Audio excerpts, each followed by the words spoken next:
Mama snow blowing. That's a 28-inch tall snow blower, and you can see the snow is actually above it in some spots.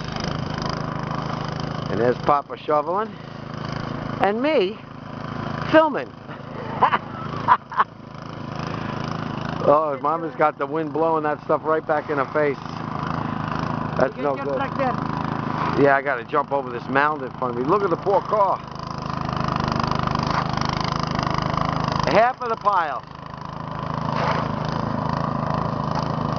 Look at that thing, eating that snow up. You know what the problem is? There's ice underneath this, so it's making it very difficult. Very difficult. Normally this guy eats that stuff right up.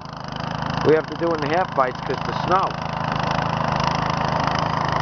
Rough. And there's Papa San. This is one Filipino that has seen snow. And he's saying something. All right. Now let's get back to the street. I've been plowing since 4 yesterday, and I've been stacking it up at the end of the block like that. And I'm the one who plowed the neighborhood with this plow truck. And that's it.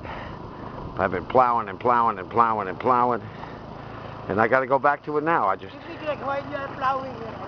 You're going to take pictures? Yes. Why are you plowing? Okay.